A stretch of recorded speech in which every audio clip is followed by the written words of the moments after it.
We're about to begin. Can I have everybody's attention? Thank you. Today, the legislature, in partnership with Governor Newsom, continues its work to protect consumers from price gouging at the gas pump. I'm proud to author AB X2-1 alongside Majority Leader Aguiar-Curry, Senator Skinner, and our many co-authors. Since the governor convened this special session on August 31st, the legislature has engaged in more than 20 hours of robust discussions and hearings to thoroughly vet the CEC's proposal. We acted swiftly and thoughtfully to craft a bill that empowers the CEC to provide Californians with much-needed relief at the gas pump. This bill reflects a strong collaborative effort with both houses of the legislature and the administration. I believe the policy we have before us today is stronger than when we started. It prioritizes worker safety, protects frontline communities, and benefits the public interest. The data is clear. Price spikes happen when refineries fail to plan for supply during scheduled maintenance. This bill will hold oil companies accountable for resupply plans when refineries shutdowns occur, ultimately saving Californians billions at the pump. And crucially, any regulations will only move forward if they lower gasoline prices for consumers. This landmark legislation is a win for consumers, a win for accountability in the state's gasoline market. AB X2-1 will save California working families billions at the gas pump. This common sense solution has received broad public support because consumers know that when gas prices spike in California, the oil industry unfairly profits. Thank you, Governor Newsom, Speaker Rivas, Pro Tem McGuire, and Attorney General Bonta for your hard work to deliver this crucial and timely consumer protection. Now I have the pleasure of introducing Assembly Majority Leader Cecilia Aguiar-Curry.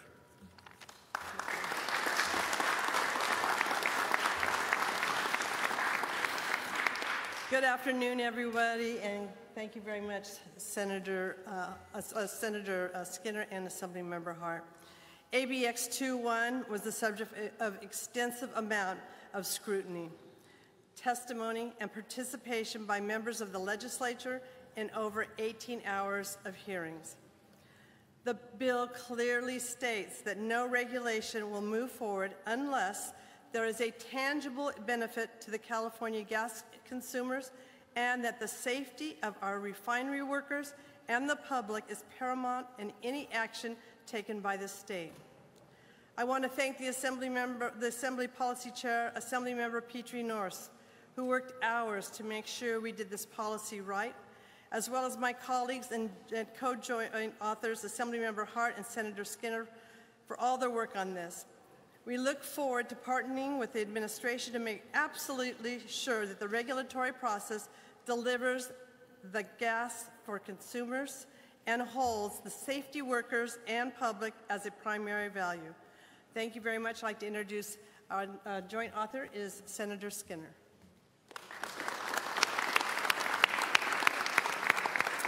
Thank you, Majority Leader Aguiar-Curry, and thank you, Assemblymember Hart.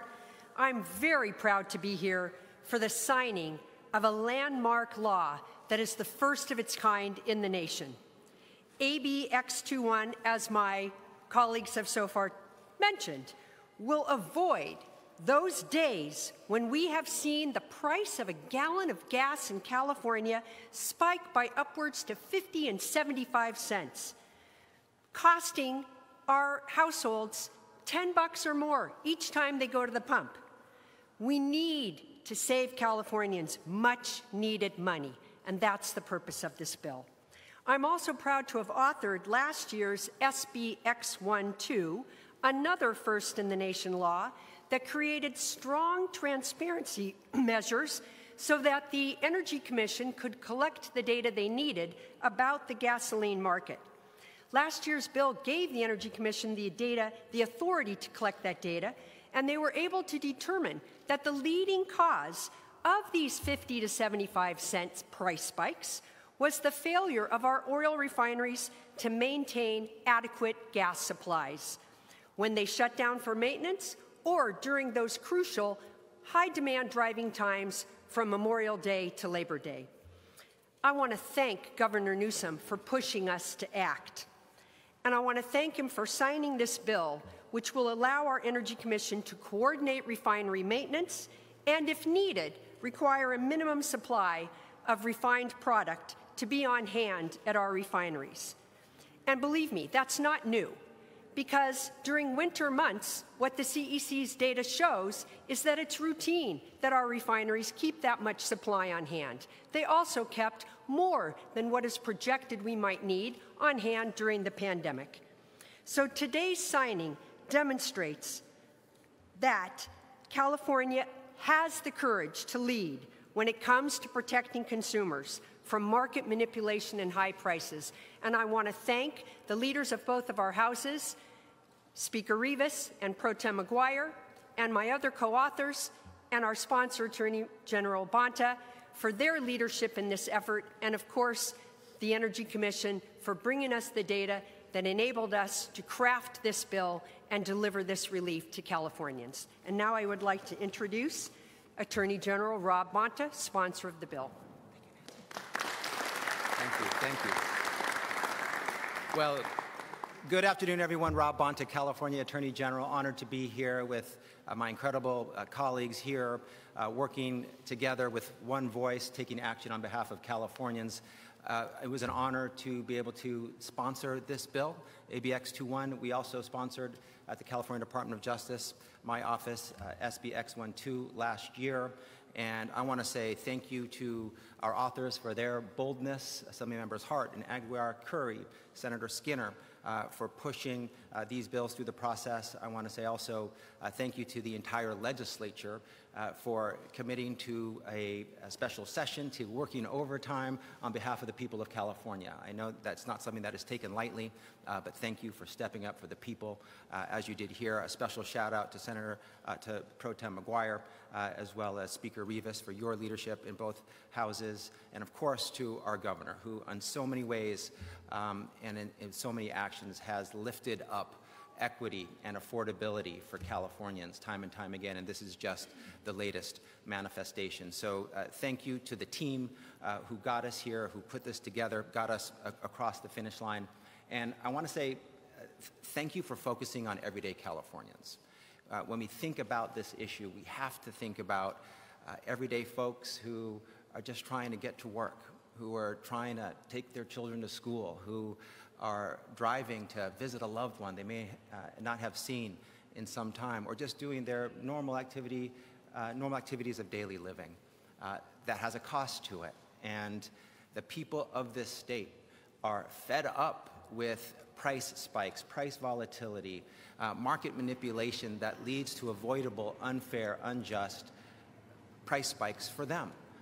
They have enough costs as it is, and we are here to say we are going to deliver relief. We see you, we hear you, we value you. We are taking action to make sure that when there are avoidable gas price spikes, we are taking action. And certainly when it comes to adequate supply and inventory, that can really make a difference for everyday folks. So everyday Californians are fed up with price spikes.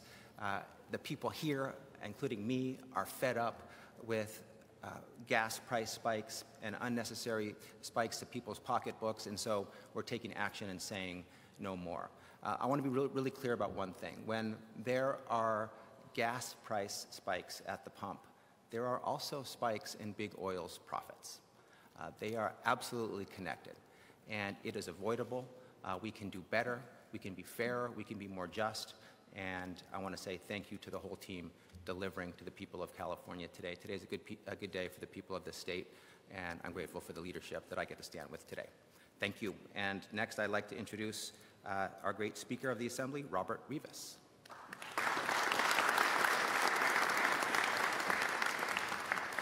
Well, thank you for joining us, and I know myself and my colleagues behind me, we're excited to get out of here. Our session ended on August 31st, and so this is exciting day for us. But, when we began this special session, my Assembly colleagues and I, we felt very strongly about two goals. The first was taking the time to thoroughly vet legislation to get the policy right.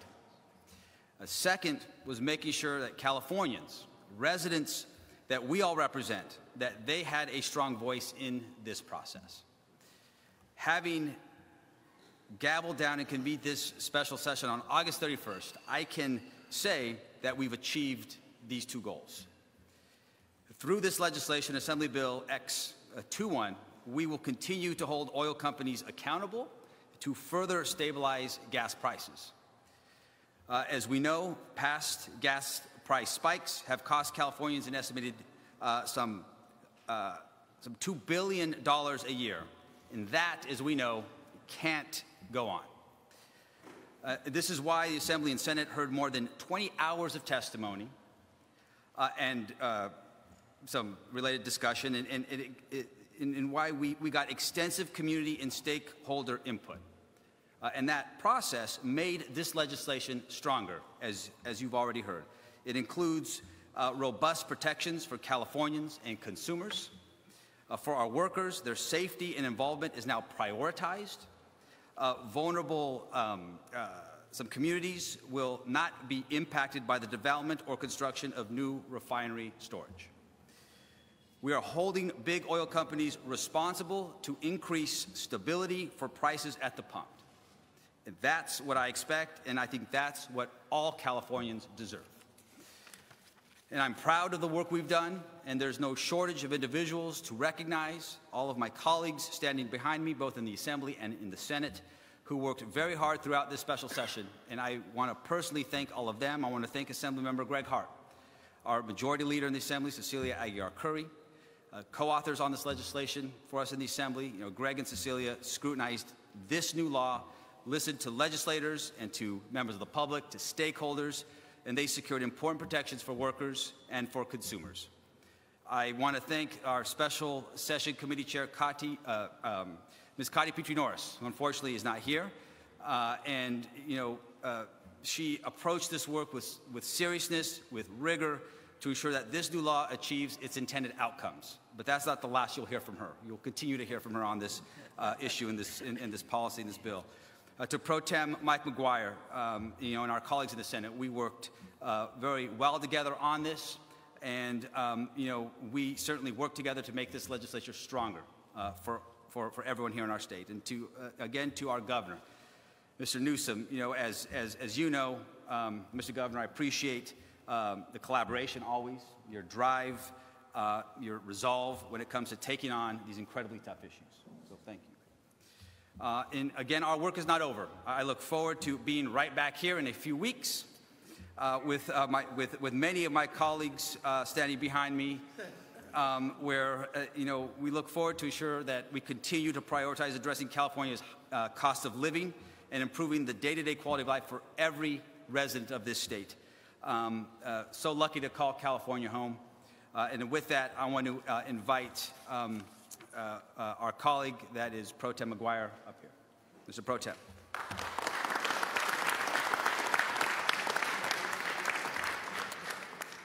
Well, good afternoon. Thank you all for being here. First and foremost, I want to say thank you so much to Speaker Rivas for his partnership, and just to say to the Speaker, truly appreciate you in our work together. I also want to acknowledge Assemblymember Hart.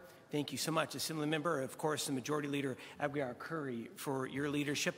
I'd like to acknowledge Senator Skinner as well for her work on this critical bill now and in all of the previous months. To the three of you, thank you. To all of our colleagues who are here today from the Assembly and Senate, we are grateful.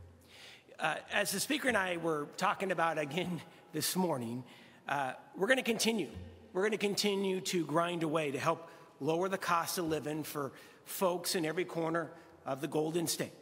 Whether the issue is fuel prices, energy bills, the cost of home insurance, know that it is top of mind for the two of us. It's top of mind for our colleagues who are gathered here and in the chambers, and of course to our governor, Governor Gavin Newsom. This is a top priority for him now and well into the future. Here's what we know about this bill. ABX 2-1 is all about lowering the cost of prices at the pump. Lowering gas prices here in California is never bad policy. And this bill sets the stage to ease gas price spikes and provide additional certainty through enhanced storage and oversight. Californians, I firmly believe Californians are tired of the price spikes, and they're smart enough. They're smart enough to see through the gaslighting and threats when it comes to this bill. The bill Governor Newsom is going to sign into law in just a few moments will help protect Californians.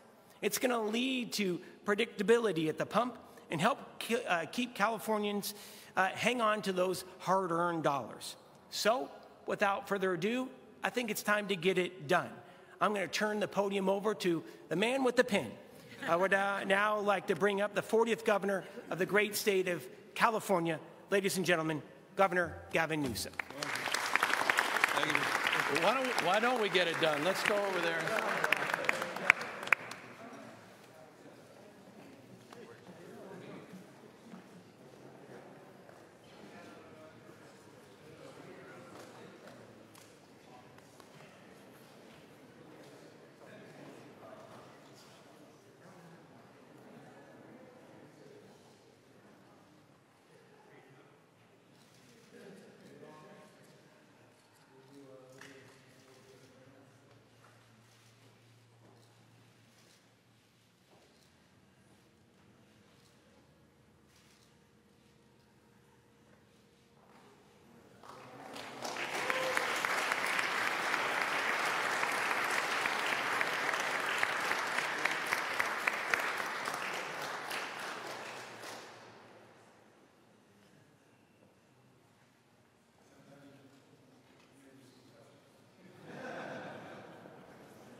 As we reassemble, let me just express my gratitude to everybody that is reassembling behind me, to everybody that assembled 45 or so days ago in this special session. We don't enter into special sessions lightly. I know how challenging these experiences are for all of us, but notably for those that are entrusted to advance that process. So let me start by expressing deep gratitude to the Pro Tem and the Speaker that have been extraordinary partners since they've ascended into their respective roles across a myriad of issues, but have been particularly supportive of the process that ultimately unfolded here. We can get consumed by the circulinear nature of that process unfolding, but there was no question in my mind, there was no doubt in my mind that we would be back here as we were a year or so ago in advancing the cause that we had advanced with the original special session. I made this point a year ago. I'll make it again today.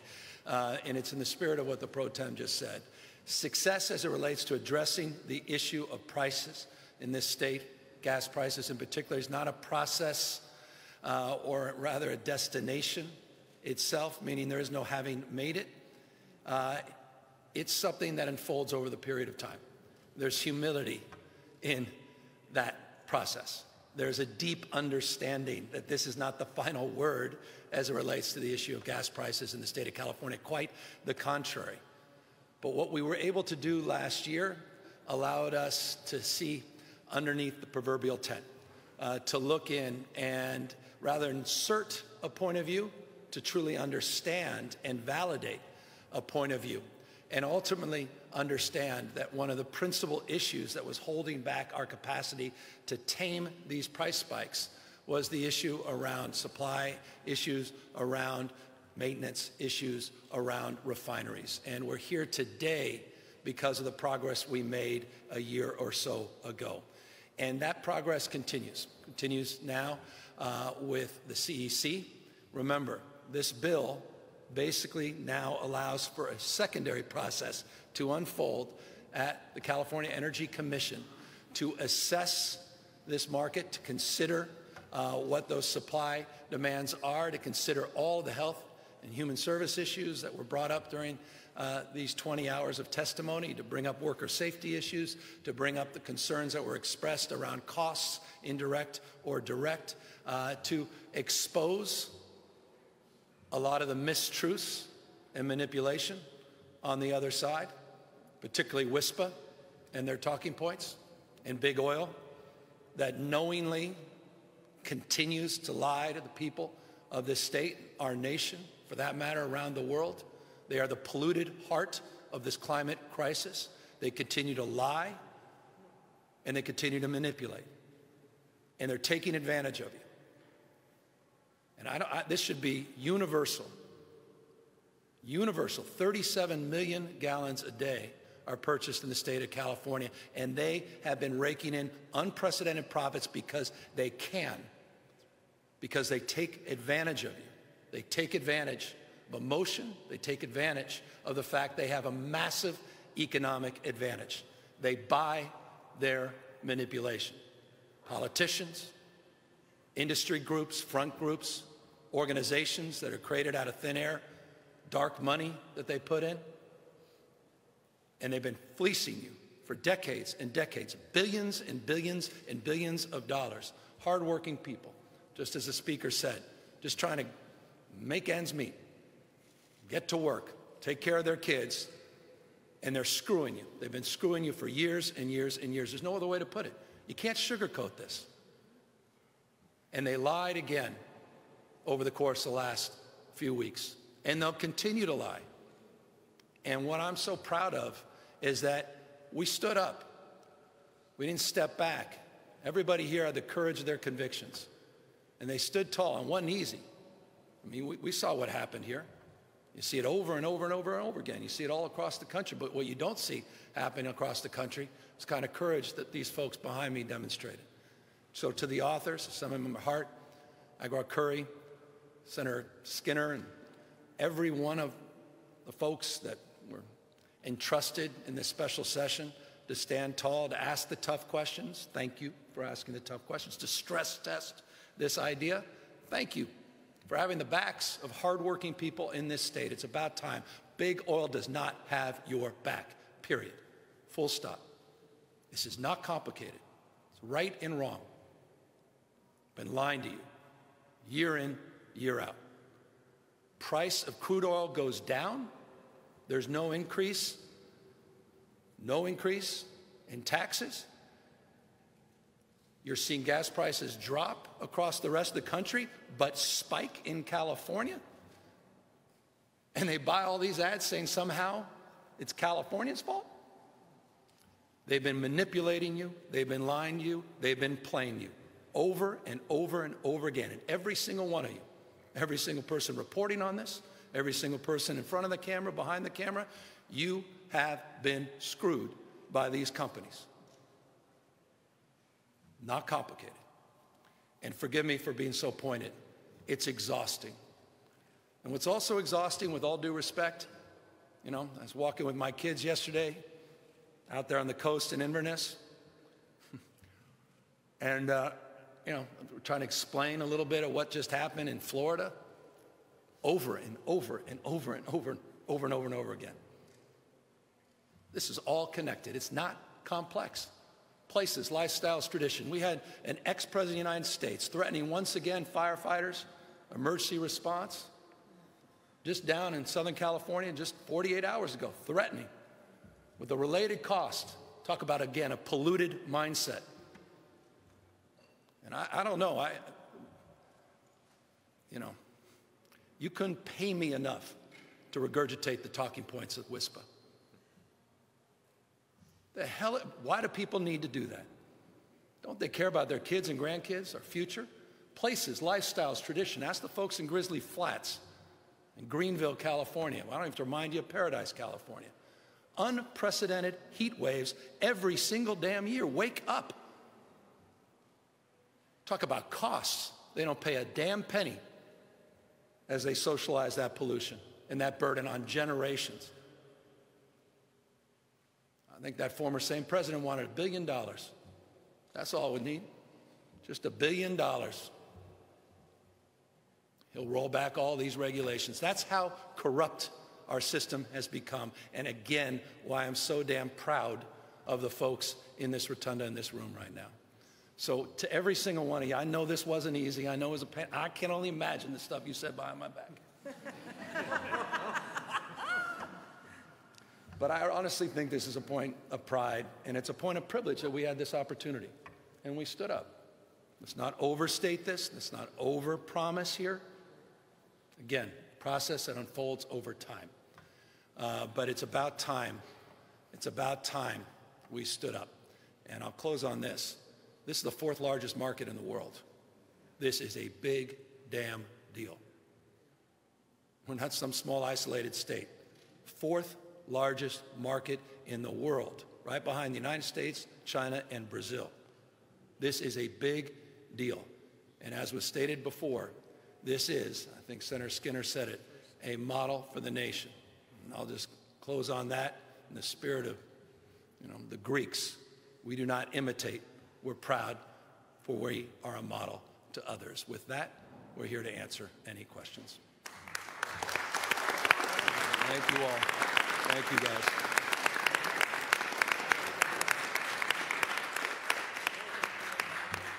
And Mr. Governor, good afternoon. It's Eitan Wallace here with 8 Nexstar stations across California. First of all, thank you to those who are here, who have shared their perspectives with us at the news business over the last few weeks. We appreciate you sharing that with me on camera. I really do appreciate to some of you, so thank you. Speaking of those here, I see folks representing everywhere from Winters, San Diego, everywhere north. And we have heard it.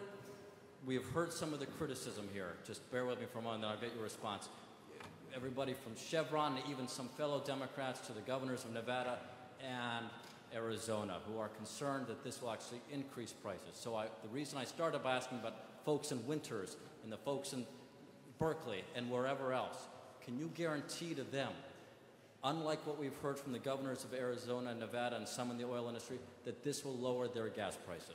Well, let me correct in respect. I know you're referring to a letter that we received from the governors of Nevada and Arizona. I just want to follow up that we've had follow-up conversations with both those governors and their administrations. They expressed only concerns, and understandably so, because the impacts on those gas price spikes here in California impact their taxpayers directly. I'll remind you, just 2 years ago, it was $2.61 above the national average. Last year it was $2.55 above the national average, at a time when global crude prices had stabilized or declined. We saw a spike increase of $2.61. That absolutely concerns people in Nevada and in Arizona. And so what I can say to them is now we have the tools, and we're providing a process where the CEC will deeply analyze all the considerations and concerns, do the cost-benefit analysis, and provide a tool that has not existed in the past to actually address those spikes. And I would suggest this. I do think it's interesting, and I'm not suggesting causation here, but it is interesting that this year we did not see the kind of price spikes that we saw in the last 2 years. I just think that's interesting. I leave that to your more objective analysis. We now have the ability to address those price spikes. I don't want to overstate, I don't want to overpromise, but we now have the tools. Thank you, Governor. Sophie Austin with the Associated Press.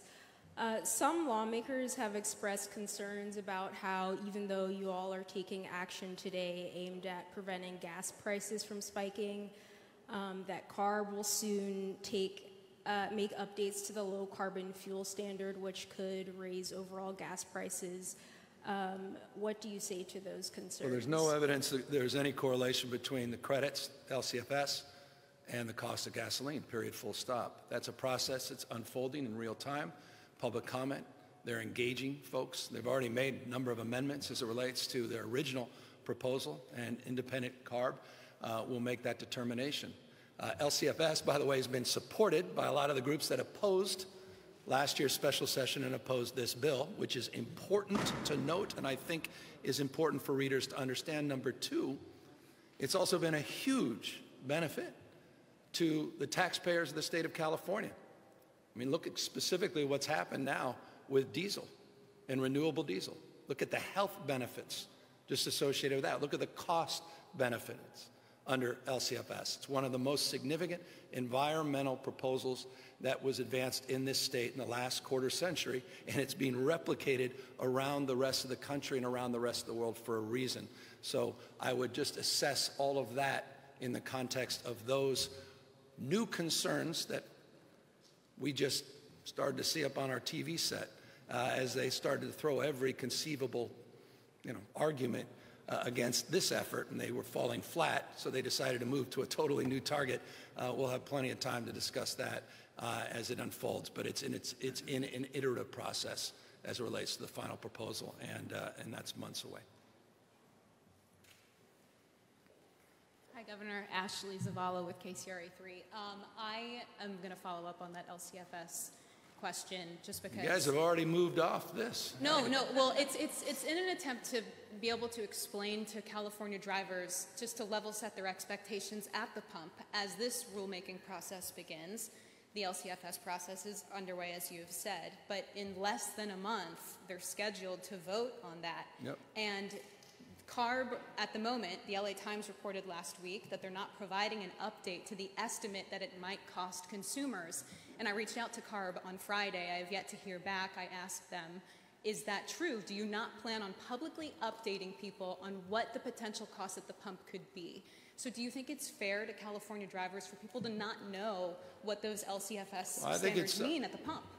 Well, LCFS is not a brand new construct. It's been well established for years and years and years and years. There's a process that's consistent to the process they've had in the past. They put up some estimates.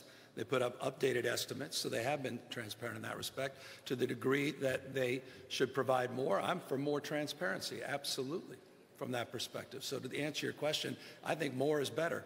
I mean, that's the spirit of this special session. It's the spirit of why I'm here today signing this bill. But I do think it's important to talk about the substance and the merits of LCFF and how it's made a big impact on our low-carbon green growth agenda in the state of California. It's helped to pave the way to having 7 times more green-collar jobs than we have fossil fuel jobs. I'll repeat that, 7x more jobs in this sector. It's one of the reasons guys like Elon Musk and others have become so damn successful.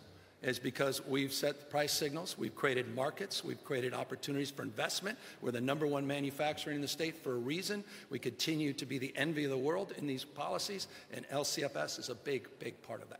Just to quickly clarify, so you're the boss. Well, I'm not the dictator. Well, but will you direct CARB? Just ask the Coastal Commission. Will you direct CARB then to provide an estimate before that vote? I think it's important to be, I think you heard exactly what I said. I'll repeat it. I think it's important to be transparent. Thank you. Thank you. Thanks, Governor. Laura Fitzgerald with Capital Public Radio. So some experts definitely agree that, economic experts agree that this will lower gas prices for Californians, but only if implementation is taken very seriously after regulations are adopted. Siva, you're going to take this seriously? Or you guys are, yeah. All right. Forgive me, I just want to acknowledge the seriousness of purpose. Sure. Sure. So thanks for that. So one that I spoke with is particularly concerned about the lack of resources for the Division of Petroleum Market Oversight, and that this legislation doesn't specifically augment that division's budget. And I guess I'm wondering if that's something that you hope to revisit in the next few months, or if you see any concerns with that. I'll just answer this by saying we'll do what needs to be done to make sure that we have the appropriate resources to make real the commitments we're promoting here today. Thanks. Absolutely. And I didn't mean to be flippant about the CC. These guys mean business. Ty, this is the next level expert. And thank you. Siva and Ty, this wouldn't have happened without you guys. These guys, the crown jewels of this effort. And Lauren Sanchez, Christine in my office, and the whole team, they take this very, very seriously. Billions and billions of dollars out of the pockets of hardworking Californians. What a gift it is to be able to finally rein these abuses in, and we look forward. I know every member of this legislature looks forward to making sure that what they just empowered the CEC to do, they do, and they do it in the spirit that was demanded of this legislation. Thank you. Hi, Governor. Thank you. Wes Van Tyscher with Politico. You talked about the continuing influence of WISPA and the oil industry here in the Capitol and its long-standing role. Does the passage of this legislation reflect a change in that? Has the landscape changed, or is this kind of a one-off victory in that regard? I wish they'd start using some of the lobbying. I can't wait for one of you to figure out how much money they spent on this latest effort. I wish they'd give that to the victims still recovering in Paradise. I wish they'd provide that aid to the folks in the Gulf, southeast Florida. I wish they'd stop running misleading ads that gin up the previous two questions. Legitimate questions, by the way, but gin them up. And gin up people's anxieties. And so I'll leave, I'm the most subjective person, one of them in this room, when it comes to them. I've had enough. And by the way, I drove here. I'm not naive. I'm going to be on an airplane tomorrow, I think. And this is not binary. I'm so sick of those sort of stale old arguments. Oh, you use gas. Well, everybody uses gas. That's why we want people to stop getting ripped off. I don't want to get ripped off. That's what this is about.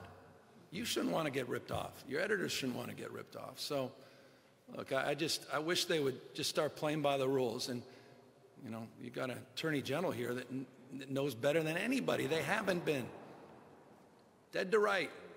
Been lying and manipulating ExxonMobil for decades and decades. That's why I called them the polluted heart of the climate crisis. I didn't just throw that out. I didn't call ChatGPT from my talking points.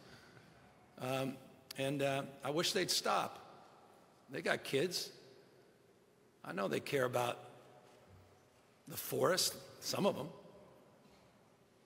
I wish they'd start to realize the impact they've had, the manipulation, the lies. The reason we haven't transitioned as fast as we have is because they've been lying about the technology, been lying to people about the costs for decades and decades. So, again, I wish they'd change their approach in the spirit of your question, because it clearly is not working for them, and their past practices have not been working for our state and nation and the world.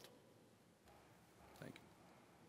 Governor Stephen Hobbs from the Sacramento Bee, you alluded to the comments of Donald Trump over the weekend just about, aid for, with emergency aid for the state if California doesn't defer more water, and also just that he would cancel California's 2035 mandate on new car sales. So just want to get your response to those comments. He's more unhinged than he's ever been. He's more derivative, boring. He is more boring than he's ever been. I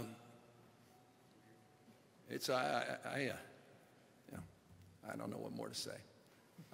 And he's more un-American than any nominee for president in my lifetime.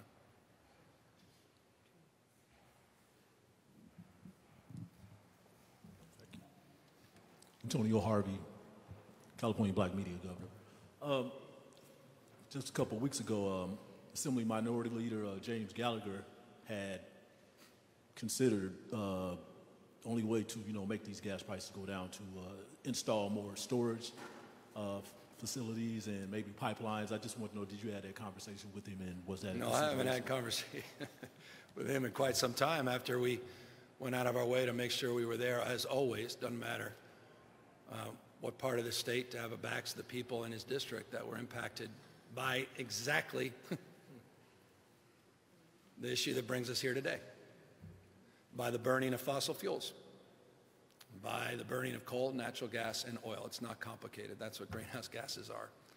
And so I appreciate his willingness to engage, and I look forward to any good idea being not only expressed, but I'm open to argument, interested in evidence, and perhaps this is a segue.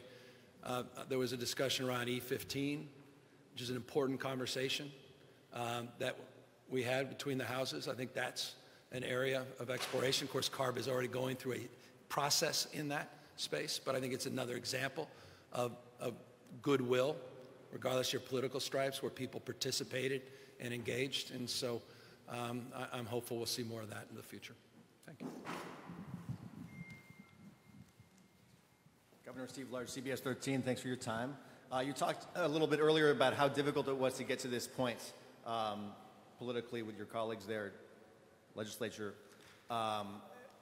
Today, you required 41 votes to get this bill passed. You got 42, a very slim majority. What kind of political message does that send to California? I don't have that capacity of objectivity. I just know this is a legislature that gets it and gets things done. These are leaders that get it and get things done, and care about the people of this state and don't want to see people continue to get fleeced and ripped off. And today they did something big to advance that effort. And I'm just proud of them and proud of this state and what it represents. And, you know, to that last, you know, the question prior as it relates to Donald Trump, God help us. If he makes his way back into the White House, we're going to need every single damn one of these folks to stand tall and stand firm and push back against his agenda.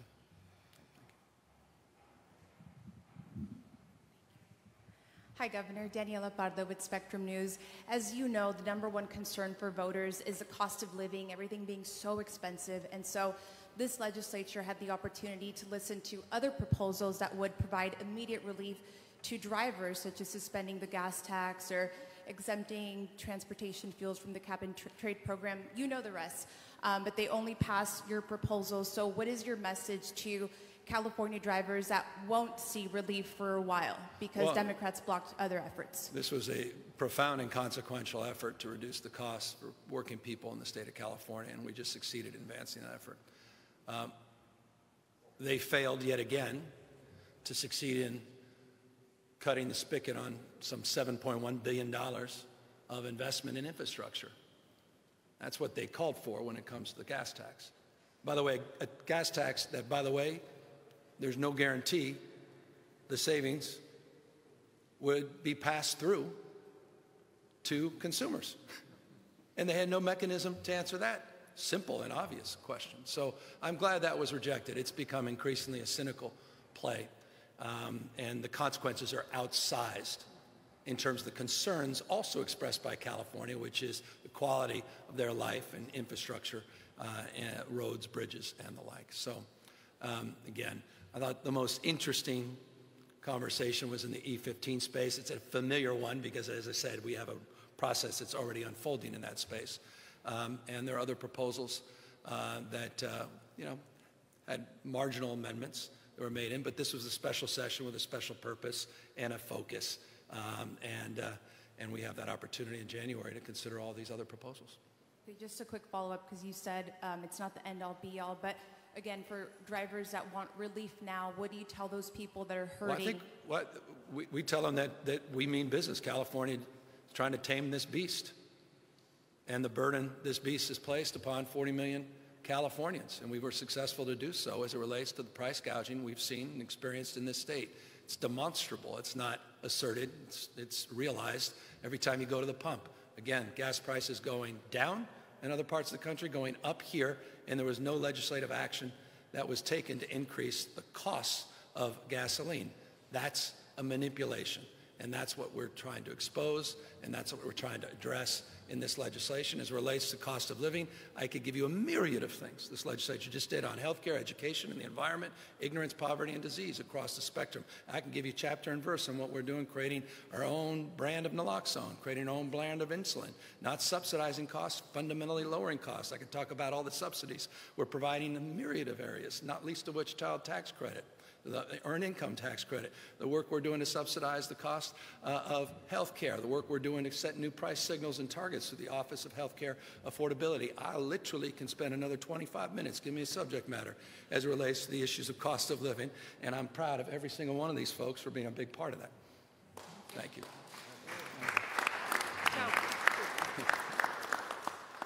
Alexi Casa from Cal Matters. Shortly before the start of this press conference, your office released a video criticizing the oil industry for trying to scare voters into voting for Donald Trump. What did you mean by that? And is this proposal intended as political punishment for an industry that took a position in this presidential election that you disagree with? I think you're aware in the last few years we have pursued accountability and transparency as it relates to the oil industry. Predates any election. We have advanced that cause here in the second year as it relates to the second special session. As it relates to Donald Trump, I think my positions relates to former President Donald Trump are well established and very consistent, including the comments that I tend to share on almost a daily basis, including, apparently, a video that you just watched.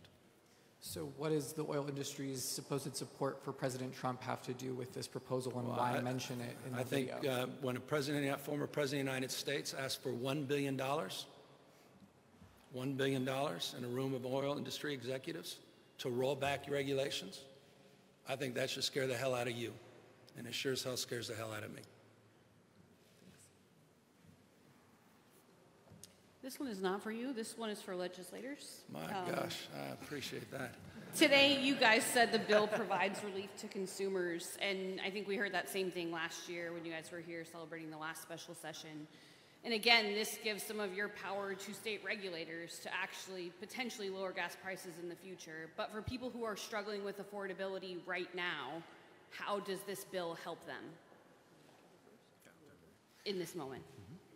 Well, I think the governor made the point that we are not experiencing the gas price spike that we have experienced for the past 2 years, which is a substantial savings to consumers today. People would be paying at the pump if the industry had increased prices on consumers right now. But I don't think it's a coincidence that because of this legislation and what we've been doing for the past 6 weeks and the attention that all of California has had on this issue, that we have been protecting consumers.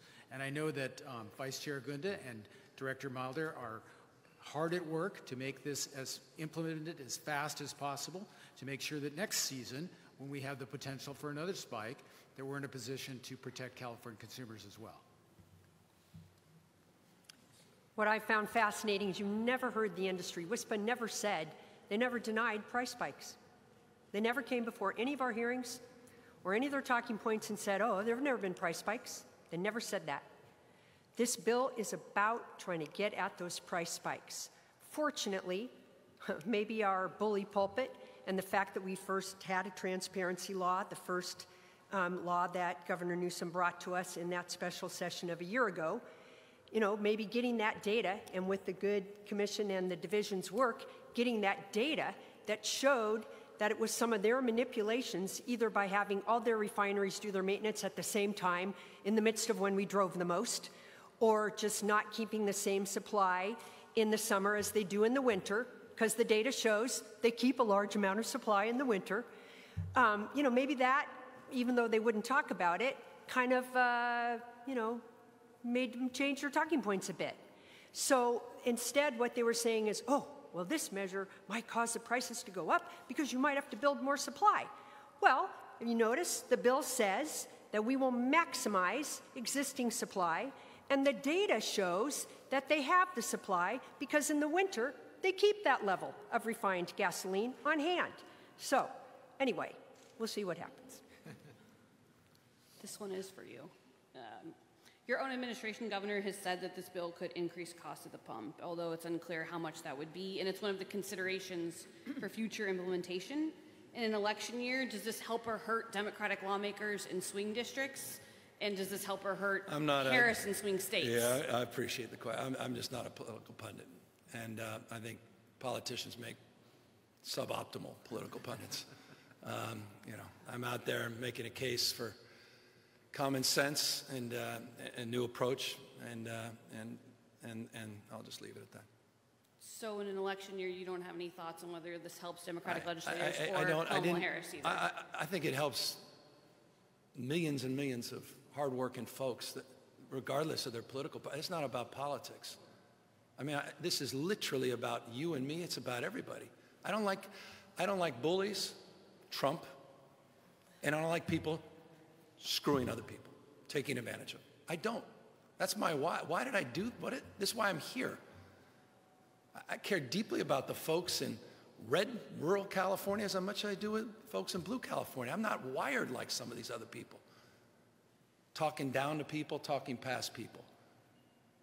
Some of the biggest beneficiaries of this are Trump supporters. I'm not naive about that, and that's great. I care about people.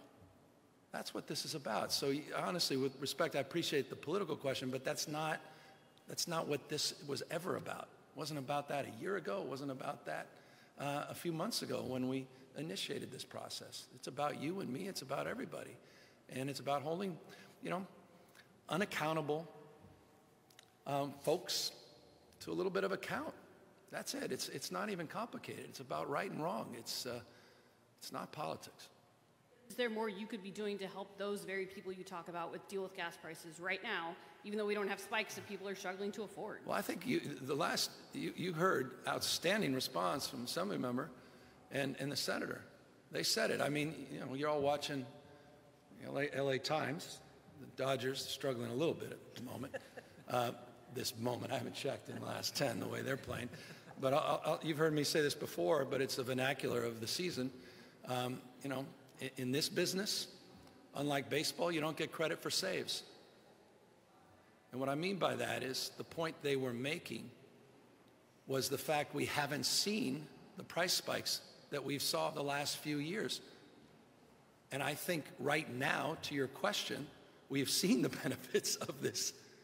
And there are hundreds and hundreds of millions of dollars that would have otherwise been extracted in the similar manner that it had previously been extracted in 22 and 23 had we not initiated this process. So I think in every respect, we have actually addressed the concern that you have expressed about, well, we want to address the pocketbook question now. I think we have been doing that.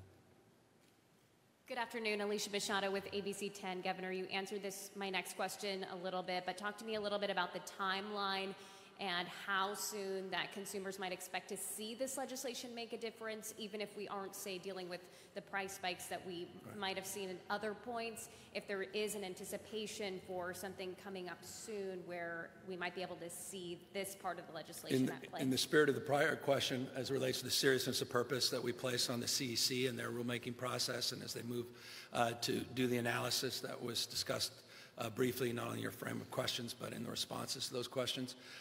We hope by next summer, as it relates to where we start to see these sort of traditional annual spikes, that this legislation will be in effect and impacting those prices in a very, very positive way. Thank you. And meanwhile, though, keeping a lid on all this all throughout. More information, more transparency. By the way, and forgive me, I love WISPA out there asserting facts that are not in evidence. They don't even have the basic facts that the state of California has, which is just interesting in and of itself. I hope you all stress test that as it relates to some of their talking points. Good afternoon, Governor. Thank you for taking all of our questions. Travis Gilmore with the Epoch Times. There was bipartisan concern expressed during the special session about the role that regulations do have on the price of gas. Do you share those concerns? And can we quantify how much in this $4.68 is regulation-based? Well, I think it's a good question, and I've been pretty honest about, well, not pretty honest about this. I've been very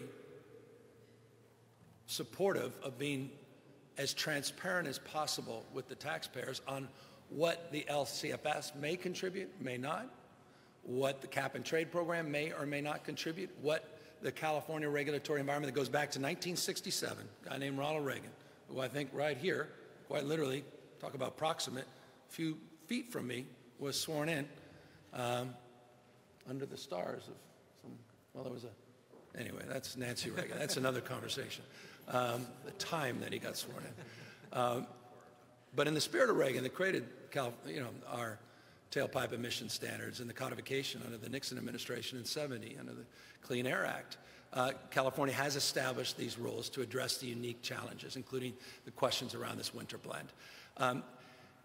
Different people can disagree, but you're anywhere from $1, $1.30 of this I can understand and I can point to. When you start getting above that, that's the mystery. That's the spike. That's the concern. When you're $2.61, doesn't make any sense. $2.25 doesn't make any sense. You're around $1, that's in the margin of making some sense based upon California's unique status as it relates to what we've done on the gas tax. Of course, everyone's got one. And these other things. Now, I know folks behind me say it's a lot lower than that. I think Jamie's like, it's not even close to $1. How can the governor say that? But I'm just giving you an approximate of, of the different numbers that we see and assess that go back and forth. You're roughly within that bandwidth. Is that right, sir? That's my expert. Thank you. Thank you. And none of that's been increased lately. So, with the exception of the annual, which happens, again, under the CPI every year, under the gas tax, so which is marginal compared to these spikes. Look, thank you all very much for being here. Thank you for indulging us. Thank you for being back here. And to the extent we have to keep coming back, we'll keep coming back until we tame these abuses. But again, nothing satisfies me more than being able to, again, express publicly my gratitude to each and every one of you for a job well done. Thank you, all of you, for getting this done. Thank you. Thank you. All right.